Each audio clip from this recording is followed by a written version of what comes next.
Kemudian yang kedua adalah permasalahan Baka'in. Baka'in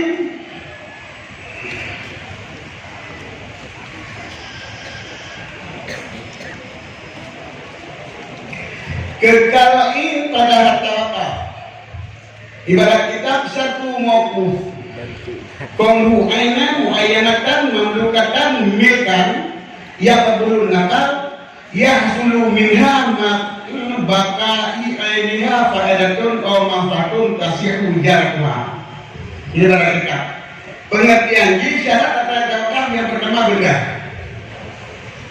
Hanjir dan wakaf bedanya di segi wakaf manfaat pokok dan wakaf benda. Dan berkali dan bendanya milik kepada orang wakaf dan miliknya harus jid udara serta miliknya bermanfaat tanpa hilangin, menambahkan tanpa hilangin ataupun tanpa berpindahin. Wow, mana berpindah lagi in bahkan pendinar mana contoh menanggung pendinar in waktu udara ini berpindah kepada tangan lainnya yang apa lagi walaupun ini kalau macam hebat indra macam tetapi hanya bakal milik si mau alih ataupun menjadi mauqaf.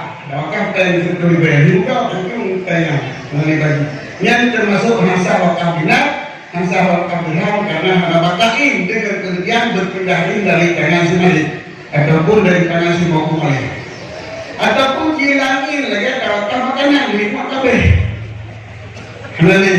Nah, yang makna bakain cuma dipegang di dalam tubah oleh Ibnu Hajar termasuk yang bermanfaat dan bakain barang yang dikatakan kata dalam sewa. Umpamanya kami menjadi kata sewa didorong kalau takut karena manfaatnya didorong mulai dan termasuklah kata yang golongan manfaatnya minasle lagi misiji kapu sewa amil kumau inam untuk kita lebih berkali ini maka luput yang karaya yang boleh gara pada orang Ibrahim yang boleh itu membaca termasuk salam kepada Ibnu Hajar tawakaf pendinatno ataupun dirham kemudian kayu lemur batukan emas nyo wakaf penyo Takulah baru balik untuk dipancung, dipugar kegil, dipersewa lagi ke pengantin. Ini karena bermanfaat bapak kain. Jadi mereka pugar berpakaian, manfaat beserta kekawin. Jadi sah. Cuma wadah takuku, wadah wakaf menanamnya manfaatnya. Jadi manfaat yang tertunda misalnya makanya. Jadi manfaat lampu kata sewa dan manfaat tertunda. Ini manfaat tertunda sah wakaf.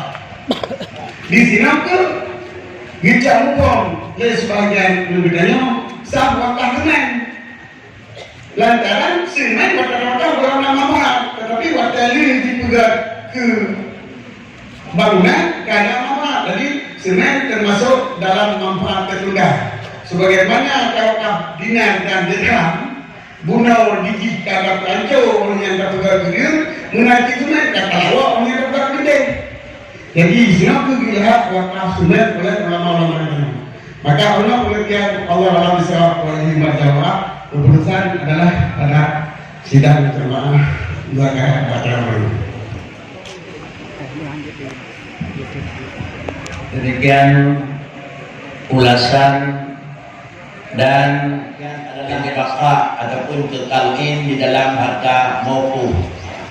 Penjelasan dua tersebut merupakan adalah pedoman kerja kepada katanya di dalam melakukan dan melaksanakan hukum yang menerima dan mewakaf sesuai dengan penjelasan yang akan disampaikan oleh